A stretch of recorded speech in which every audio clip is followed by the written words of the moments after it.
I don't think she would like to see me, Adu said again and turned away from the piercing glare of Ofori.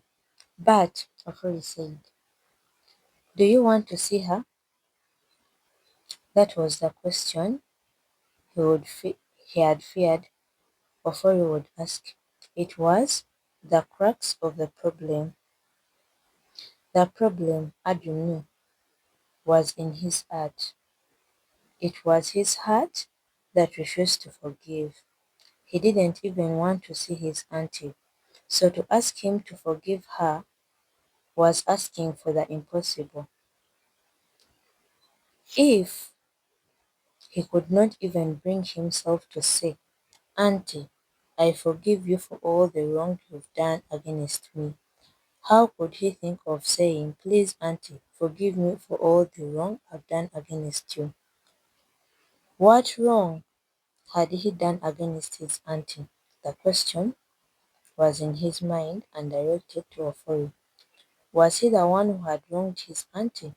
Wasn't it his auntie who had wronged him by adding to the grief he bore? But he dared not translate his thought into words. The teacher and the people sat under a young palm tree in the compound of Ofori's three-room flat. The conversation, however, was between a man and his son. In the 6 months since they had moved from Bwama to Nsukka, their new station, Adu did not see Ofori and Becky as teachers, but as parents. The newly married couple regarded Adu as their firstborn and treated him as such. Ofori was careful that what he was asking Adu to do would not be seen as a command or an instruction. If Adu said this was difficult, it must indeed be harder than the boy could convey for. This was surely the first time he had not spontaneously jumped to an opportunity to obey his new parent. Over the past 6 months, Ofori and his wife have found the boy easy to live with, quite beyond my expectation, you know. Becky had told her husband just a few days before they were particularly grateful that Adu really tried to live by what he said Yarrow had taught him. They were happy that Adu no longer talked about his parents with pain. The person he talked about more often was Amma. He hadn't seen the girl since they moved to Nsukka, and he said he missed her. The day he received a letter from Amma, Ofori and his wife knew at once that something unusual good had happened to their boy. He gave the letter to Becky to read. It was obvious the girl had struggled to write, but she conveyed a message they were all glad to receive. Amma wrote that she was fine and her father and her stepmother were proud and happy to have her. Becky was quick to notice that she said nothing about whether she herself was happy. Discussing Amma aroused Adu's desire to visit his friend. The person he avoided talking about was Goma, his auntie. Every time a reference to her came in their conversation, Adu clearly showed his disgust. On the rare occasion when he talked about her, it was with such hatred that Ofori knew something must be done. That was the reason for this afternoon's chat between father and son. I know this is difficult for you, Adu, he said, considering all that you went through in your auntie's house. But let me ask you a question. Adu looked up. Do you know that you've also wronged your auntie? The crease in Adu's forehead showed that the feeling he closely guided was out in the opening. His eyes asked a question. What did I do? You hold something in your heart against your auntie. You hate her. You bear her bitterness and grudge because of all that she did to you. Am I right? Adu bowed his head. Ofori dropped his bomb. Adu, you need to forgive her. Adu did not look up. It was true, but his auntie had started it all. When he followed her from Susa to Burma after the death of his family, what wrong did he do her? It was her brutality towards him that had made him hate her. It was not his fault, Ofori said. I know you're thinking it was your auntie who started it all. Adu looked up in surprise. How did Ofori know what he was thinking? Ofori went on, but whenever you do anything wrong, it's better to admit it and do something about it than to blame someone else. Always remember, Adu, that our relationship with God, which your friend Yaro told you about, affects our relationship with other people. No matter what they are like, he paused. Could Adu understand all this? Sometimes he wondered what sort of boy this was, a boy whose mind was older than his body, who understood things faster than boys of his age. But then, this boy had experienced in 3 years more than more adults go through in a lifetime. He might or might not understand everything that was told to him now, but his peculiar situation demanded that he should be told and encouraged to take decisions that would help build his life for the future. As it is, Ofori continued, we've all wronged God one way or another and need his forgiveness. But did you know that when God forgives us, he makes it a condition that we forgive other people? Adu kept silent, but he was listening. He recalled how Yarrow once told him a story of a man who refused to forgive a fellow debtor and was punished for his wicked action. Ofori looked straight at Adu and said, If you keep if you keep this bitterness against your auntie and refuse to forgive her, how can you expect God to forgive you? The words were sinking in. Adu's brow lost its crease, and his body became less rigid. Ofori added consciously, You've got to ask your auntie's forgiveness before she. He stopped. Did you hear that? Your auntie is seriously ill? Adu nodded. Becky had told him that night before. He synced, but it was a sip of contest. He said, I didn't know that I had wronged my auntie. I will go. Ofori said no more. When it was obvious they would travel to Burma, Adu made a request. After Burma, he said, Can we please go on to Abnase to visit Amma and her family? Ofori said that would be fine. Mansa stared at the visitors and listened to their message. It was Becky's idea that instead of going straight to Goma's house, it might be better to see Mansa first.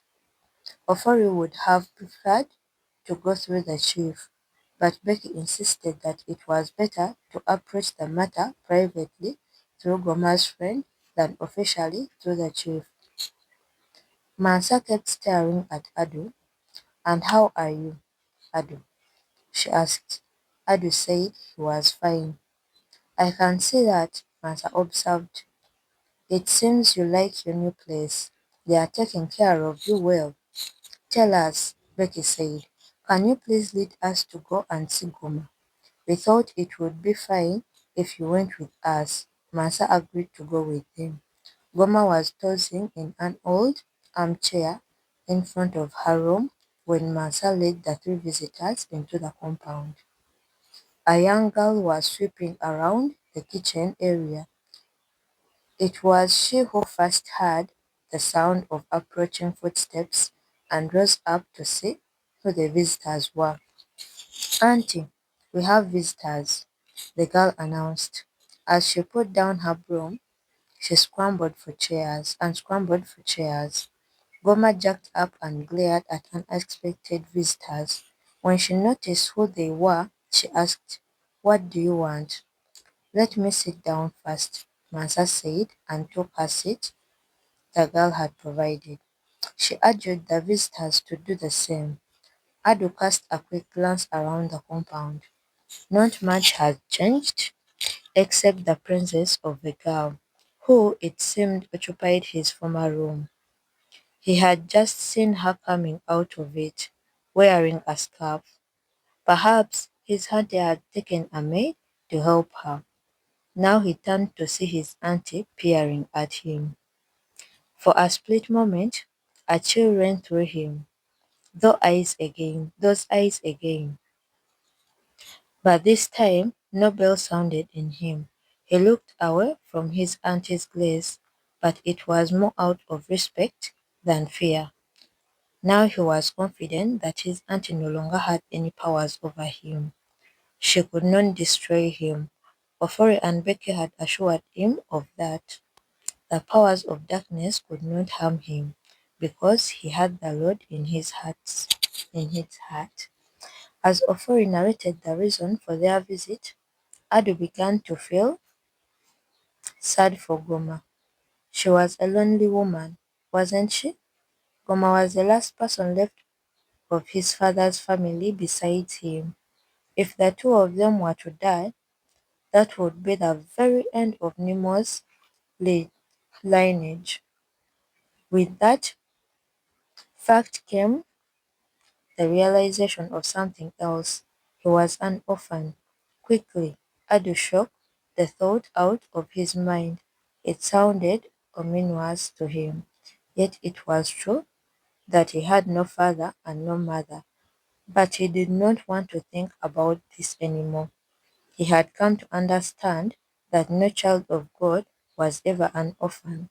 He had already decided to tear himself away from the crippling, gnawing feeling of loneliness that imprisoned him in the past. Why should what belonged to the past suddenly rear itself head in the presence of his auntie?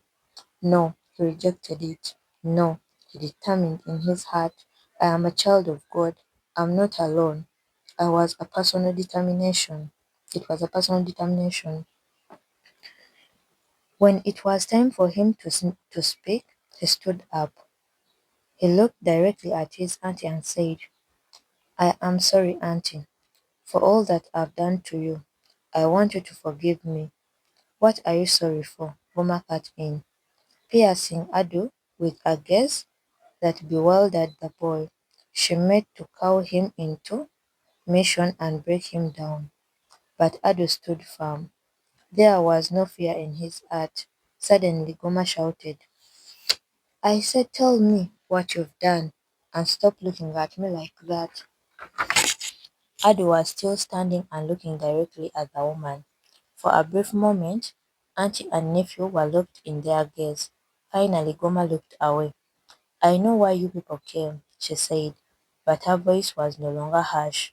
You heard that I was sick, and you thought I was going to die. So you brought this boy to come and say words you've pumped into his mouth before I go. She said that calmly. No one spoke. I'm not going to die now. Do you understand? The witches of Bama wanted me to die, but God has not killed me yet. Her voice trailed off and ended in a treble. Ofori saw that the woman was not as ill as the report had said. Howard sparked a feeling of guilt in him. He was right. She was right. He had imagined, if that wild report was even half true, that the woman was in bad shape and might die. As he turned away from her eyes, Adu began to speak again. The words I'm speaking are my own words, auntie, he said. No one put them in my mouth. Everyone sat up. I'm sorry about this, but I hated you. Because of what happened, I didn't like you. I hated you. He paused and then continued. But now I no longer hate you. I have nothing in my heart against you anymore. I want you to forgive me. Goma was not looking at him. The silence was heavy and unpredictable. Then, as he stared at his auntie's face, he saw the strangest thing. His auntie was weeping tears from her eyes. Nobody spoke for a long time. It was Mansa who finally said, "It's all right, Goma, my friend. The boy is sorry. Life is like that. It may seem bad today, but tomorrow something good will follow. Adu is still your nephew, your own brother's son. He's just a child. He will grow up, and when he grows up, who knows? He may be the one to." Mansa stopped because Goma rose up and entered her room. When she came out again, the tears were gone. "Let's forget everything," she said. Then, as if to prevent any further discussion, she added quickly, "Where is Amma?" The question was directed to Ofori. "We hear she's fine," Ofori replied, "but we don't know for sure." Goma sniffed loudly. She bit hard into her lips. Her mouth twisted in regret, and she sniffed again, but she said nothing. Later, when the Oforis and Adu left Boama to visit Amma, her parents in Ebenezer, Adu felt that a heavy burden had been lifted from his neck. Adu was impressed. He had been told that Ebenezer was a small town, but now that he had seen the place, he was impressed with its beauty. There was more trees in this town than in Supa, where he lived now with the Oforis. He could not miss the yellow canary birds making so much noise amongst several of the trees as they wove their nests. They were a powerful reminder of Susa. Ofori, Adu, and Becky were waiting in Yeboah's compound. When they had arrived, someone told them that the entire Yeboah family had gone to the cocoa buying yard where they were helping Yeboah's farmers to bag the dry cocoa beans. The visitors did not have to wait for long before they saw someone running towards them. "Adu, Adu, Adu!" It was Amma. She ran up to Adu and hugged him. "Amma," Adu began, but didn't know what else to say.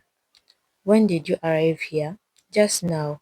Go and greet Teacher Ofori and Miss Anan." "Sorry, Miss Ofori." Amma walked shyly towards her former teacher. Amma said, "Amma," said Becky.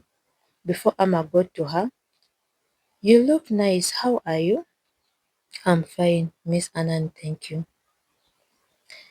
"Now you should call me Miss Ofori," Becky said. "You look really nice, Amma. We were concerned about you." Yeboah, his wife and two children came up to greet them. "It's good to see you again, Mr. Ofori. Amma has told me a lot about you. She kept telling us how you were going to marry her teacher." Everybody laughed. Now Yeboah continued, feeling excited. "You haven't met my family, have you?" "No," said Becky. "We are glad to meet the rest of them. We know Amma." "Yes, of course.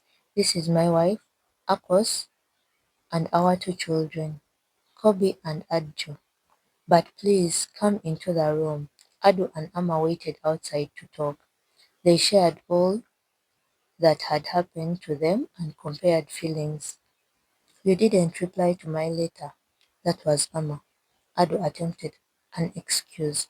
"I knew we would come and see you soon, but I will write to you when we get back, I promise." Later, when they were about to part company again, Adu said to Amma, "I told you that you would be alright and that your stepmother would not be like my auntie." Amma's reply surprised Adu. "My stepmother is very kind to me. She said she encourages me and calls me her daughter, just like my mother used to. Who used to call you? Your auntie. The two friends were silent. Ama's mistake was not a light one. It would take some time to correct it. Let me tell you, Adu, Amma said. Since I came here, I've dreamt about her more than 10 times. I can't think of her not being my mother. I know my stepmother is kind to me, my father likes me, my stepbrother and sister are fine, but I still feel I'm a stranger here, and that your auntie's place is where I belong. Ado took one look at Amma and knew the girl was serious. What could he say? Amma, he began, it will be all right. I feel the same. I felt the same when I went away with Teacher Ofori. There were times when I felt I was a stranger there, but I knew it was the best place for me. I know it will not be too long before you get used to this place. Amma did not answer, but she knew that Adu was right.